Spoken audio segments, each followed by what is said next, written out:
Okay guys, तो आज हम कर रहे हैं शेयर्स का प्रो राटा कॉल सिनेरियर और 4 फीचर और उसके बाद री इशू।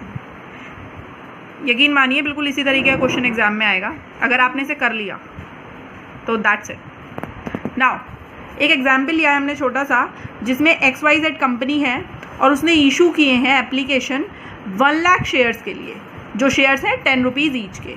यहाँ पर वो कह रहा है कि एप्लीकेशन है 2 रुपये की और अलॉटमेंट है 5 रुपीज़ का, और आपको फाइंड आउट करना है balance on first and final call. तो यहाँ पर सबसे पहले बैलेंस फाइंड आउट कर लेते हैं हम फर्स्ट एंड फाइनल कॉल का। तो अगर आप ध्यान से देखेंगे तो 10 रुपये का शेयर था और यहाँ पर हमने एप्लीकेशन पे 2 और अलॉटमेंट पे 5, यानी टोटल 5 और 2 7 रुपीज़ कॉल कर लिए हैं। तो हमारी जो फर्स्ट कॉल बचती है या फाइनल कॉल बचती है दैट शुड बी ऑफ ₹3। ठीक है, इट मीन्स यहाँ पर हमारे पास जो बचते हैं दैट इज ₹3। 10 यहाँ पे थे, 5 ये थे, 2 ये थे, तो 5 और 2 हो गया टोटल हमारा 7। तो 10 - 7 करा तो इट इज 3। तो बैलेंस जो हमारा था 10 रुपये का वो कितना था 3, जो हमारा यहाँ पर फाइनल कॉल पे आया था। अब वो कह रहे हैं application received for 1,50,000 rupees. Application जो टोटल हमें रिसीव हुई वो हुई 1,50,000 शेयर्स के लिए, जिसे हमने पूरे के पूरे को प्रो राटा में बांट दिया। कोई पैसा लौटाया नहीं, किसी की कैंसिल नहीं करी, सबको हमने क्या करा प्रो राटा में बांट दिया। सिर्फ एक हमारा शेयर होल्डर ऐसा था नेम्ड सुधीर, जिसने अप्लाई किए थे 300 शेयर। यहाँ पर मैं अंडरलाइन कर रही हूँ इस वर्ड को कि अप्लाई किए थे 300 शेयर। यहाँ पर हमें ये ध्यान रखना होता है कि जब भी कोई शेयर अप्लाइड गिवन होते हैं तो अलॉटेड निकालने ज़रूरी होते हैं, क्योंकि हम पूरा क्वेश्चन अलॉटेड शेयर से ही करते हैं। तो यहाँ पर हमें 300 इसने अप्लाई किए हैं, तो हमें निकालने हैं कि इसके अलॉटेड कितने होंगे। ठीक है, अलॉटेड के लिए जो हम फॉर्मूला निकालते हैं वो ये होता है, ठीक है। तो शेयर अलॉटेड निकालने का जो फॉर्मूला है वो क्या है, share applied into share allotted upon total share applied. यहाँ पर आपको जो ध्यान रखना है चीज़ को वो ये है कि अगर आप यहाँ ऊपर अप्लाइड लिखेंगे तो इसकी मल्टीप्लाई अप्लाइड से नहीं हो सकती, तो आपको फॉर्मूला अपने आप याद हो जाएगा। अगर आपने एक बार अप्लाइड मल्टीप्लाई में लिखा है तो दूसरी बार आपको नीचे लिखना है, ठीक है। और यहाँ आ गया अलॉटेड। अगर आपको शेयर अलॉटेड निकालने हैं और आपने यहाँ पे शेयर अलॉटेड लिखा है तो फिर आप मल्टीप्लाई में अलॉट नहीं ले सकते, डिवाइड में ही अलॉट लेंगे, तो फॉर्मूला याद हो जाएगा। इसी तरह यहाँ पर कौन से वाले लिखने हैं, यहाँ पर हमें शेयर अप्लाइड लिखने हैं कॉल सिनेरियर वाले। तो कॉल सिनेरियर वाले कितने थे, ये रहे 300, जो सुधीर पे नहीं कर पाया था। तो हम सबसे पहले यहाँ पे लिखेंगे 300 into total share allotted. Total share allotted कितने थे 1 लाख, जो उसने कहे थे, तभी तो हमने इन्हें अलॉट करने पे लिया था। और total share applied, total share apply कितने किए गए थे 1,50,000, जो कि ये गिवन है। तो हमने यहाँ पे लिख लिया 300 इंटू 1 लाख डिवाइडेड बाय 1,50,000, निकल के आ गए 200 शेयर। ये हैं 200 शेयर अलॉटेड टू सुधीर, जिसने हमसे 300 शेयर अप्लाई किए थे या फिर मांगे थे। उसे हमने इन टोटल कितने दिए 200 शेयर। तो फिर हमारे पास उसके 300 शेयर्स के पैसे आ गए, जबकि हमने उसे दिए कितने हैं सिर्फ 200 शेयर। तो उसने टोटल हमें 300 शेयर्स के रुपीस दिए हैं, लेकिन हमें सिर्फ 200 के ही एडजस्ट करने हैं। बाकी बचे हुए उसके जो 100 शेयर उसने एक्स्ट्रा अप्लाई किए थे हम उसे नहीं दे पाए, वो बाकी बची हुई अमाउंट हम अलॉटमेंट पर एडजस्ट कर देंगे। इसीलिए जब अलॉटमेंट पे एरियर आएगी तो टोटल 300 के हिसाब से या 200 के हिसाब से नहीं आएगी, बल्कि एडजस्टेड अमाउंट आएगी। उस एडजस्टेड अमाउंट की कैलकुलेशन कैसे होती है देख लेते हैं कि 300 उसने अप्लाई किए थे और एप्लीकेशन थी 2 रुपये की, तो उसने हमें दिए 600 रुपीज़, जबकि हमने उसे अलॉट किए सिर्फ 200 शेयर्स 2 रुपये के हिसाब से, जो हो गए 400 रुपीज़। इट मीन्स उसने हमें 200 रुपये 200 रुपीज़ एक्स्ट्रा दे दिए, which we have to adjust on allotment. Clear.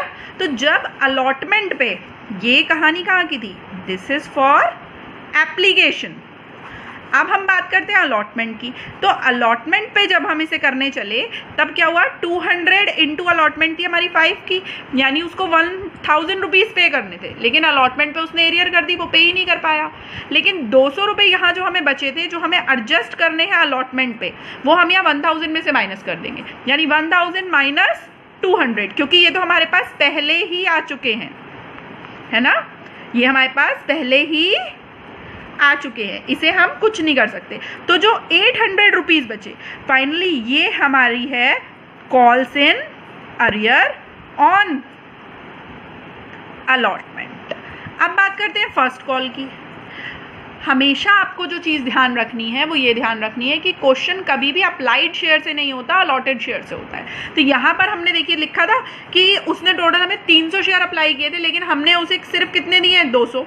यानी उसने अप्लाई जो किया है वो किया है 300 शेयर्स के लिए, लेकिन जो उसको अलॉटेड हैं वो है सिर्फ 200 शेयर्स। और हम क्वेश्चन किससे करते हैं, अलॉटेड शेयर से।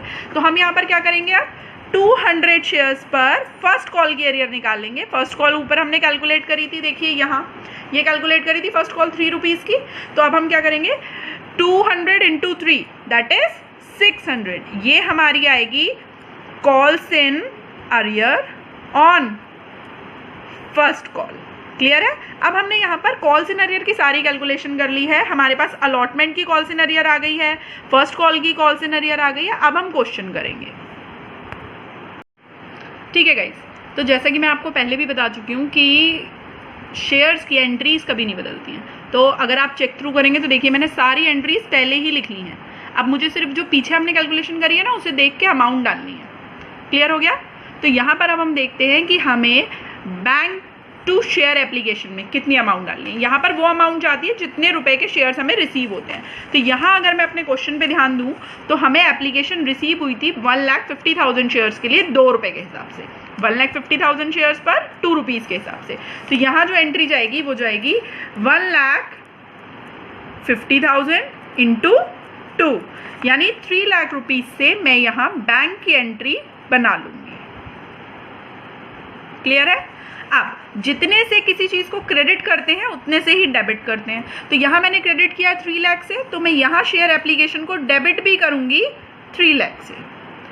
इसके बाद हमारे इन टोटल शेयर्स कितने थे, टोटल जो कंपनी ने इशू करे थे वो 1 लाख थे। कितने इशू करे थे, 1 लाख। तो यहाँ पर जो शेयर कैपिटल में मेरा टोटल जाएगा that is 1 lakh shares × 2। Clear. 2 कहाँ से आया, ये वही 2 रुपये है जो हमने एप्लीकेशन पे कॉल किए थे। Now 1 lakh × 2 that is 2 lakh.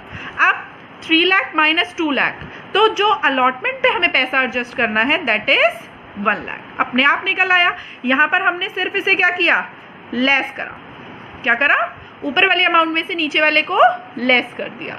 ठीक है। ये कहाँ से आया था, ये हमने ऊपर यहाँ से देखकर यहाँ कॉपी कर लिया था। ये कहाँ से आया, जितने हमारे पास नंबर ऑफ शेयर थे यहाँ उन्हें हमने मल्टीप्लाई कर लिया एप्लीकेशन से। अब बात करते हैं अलॉटमेंट की। अलॉटमेंट अगेन हमारे पास नंबर ऑफ शेयर्स कितने हैं, 1 लाख।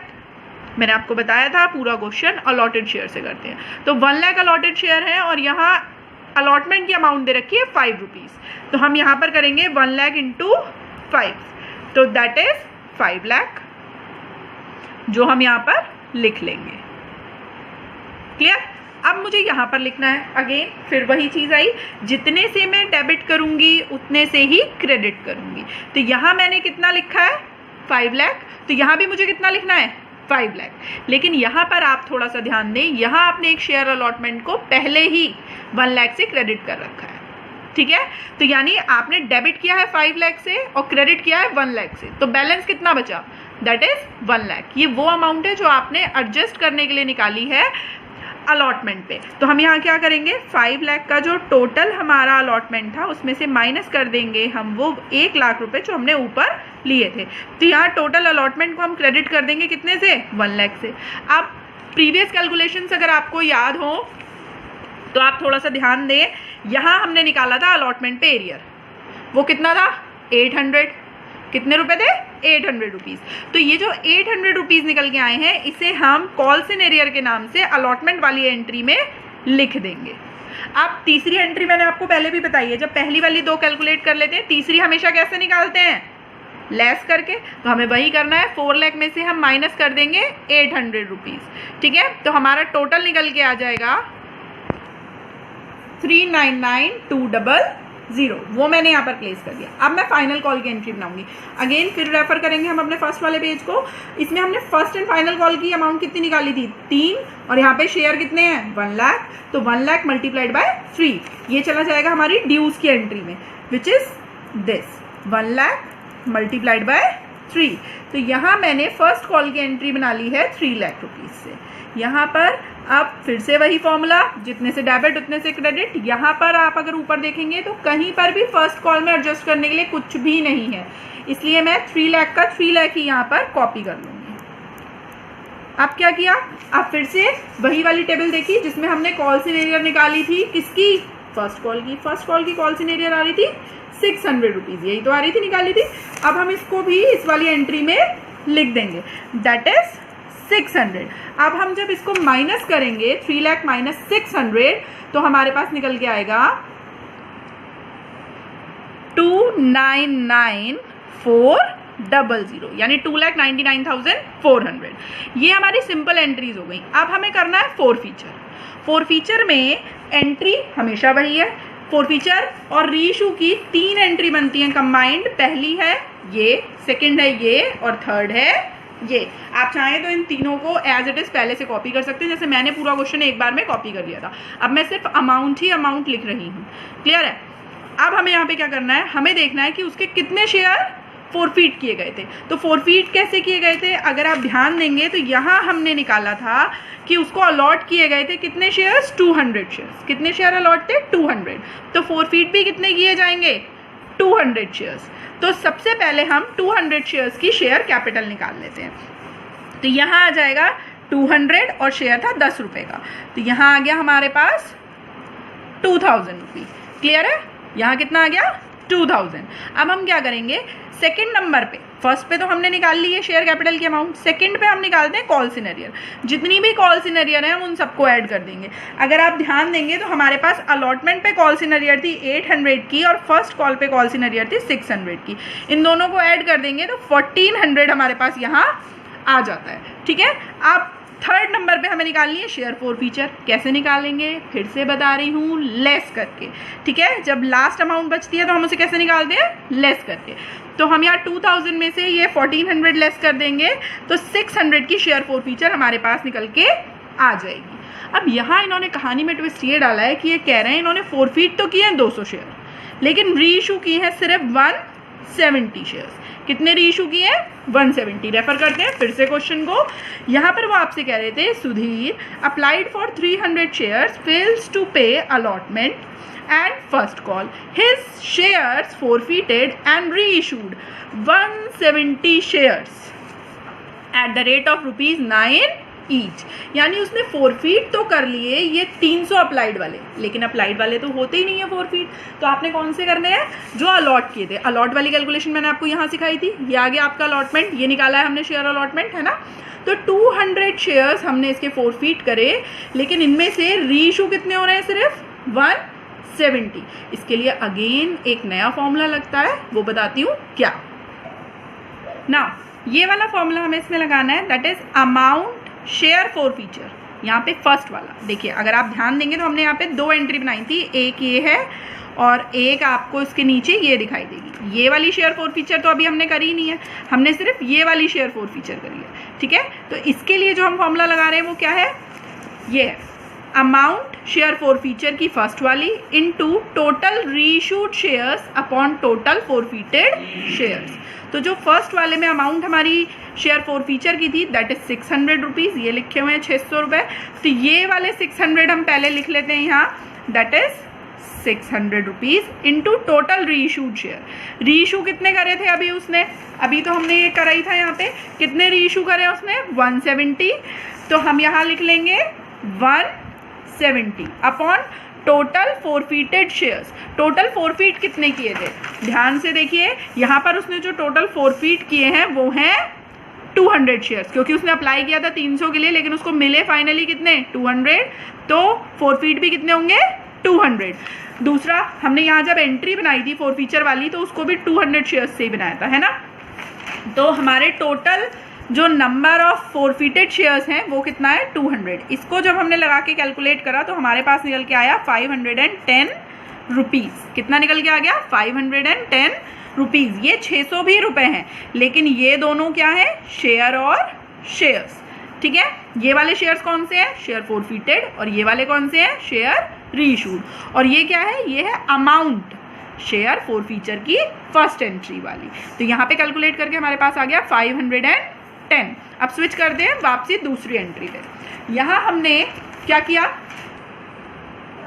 हमने यहाँ देखिए 170 इंटू 10, क्योंकि 10 रुपए का ही तो शेयर था, तो यहाँ हमारे पास आ जाएगा 1700। लेकिन वो कह रहा है कि इसे हमने रीइशू किया है सिर्फ 9 रुपीज़ पे, तो 170 इंटू 9 करेंगे आप। ठीक है, यहाँ पे ऐसा क्यों किया? क्योंकि उन्होंने बता रखा है कि 170 इंटू 9 यानी 9 रुपए पे उसको रीइशू किया जाएगा, तो that is 1530। Again share forfeiture is the third amount of this entry. आप उसे कैसे निकालेंगे? लेस करके। याद रखना है, इसे कैसे निकालेंगे? लेस करके। फर्स्ट पे हमने ये निकाला है, सेकंड पे हमने ये निकाला है, और अब हम इसे कैसे निकालेंगे? माइनस करके। तो माइनस आप करेंगे तो इट इज 170। क्लियर हो गया? अब बात आती है लास्ट एंट्री की। तो share forfeiture debit to share capital reserve में कौन सी अमाउंट जाती है? इसमें फर्स्ट वाला शेयर फोरफीचर लेस कर देते हैं उसमें से सेकंड वाला शेयर फोरफीचर। तो यहाँ अगर आप ध्यान देंगे तो फर्स्ट वाले शेयर फोरफीचर था 600, लेकिन ये 200 शेयर्स के ऊपर था, और सेकंड वाला कितने पे है? 170 पर। तो यहाँ हमने एक कैलकुलेशन करी थी प्रीवियस। कौन सी कैलकुलेशन थी वो? ये वाली, जिसमें हमने निकाले थे 510 रुपीज़। तो यहाँ हम क्या करने वाले हैं? हम यहाँ पर इन 510 रुपीज़ में से माइनस कर देंगे ये 170 रुपीज़। यानी जो फर्स्ट वाला शेयर फोरफीचर है, कौन सा है फर्स्ट वाला? ये 600, जिसको हमने कैलकुलेट करके कितना निकाल लिया? 510। इस 510 वाले में से माइनस करेंगे हम कितने?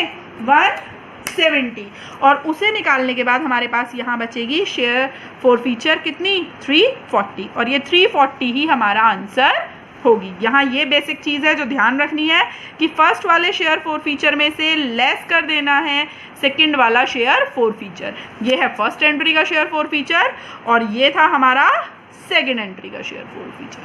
क्लियर? Thank you.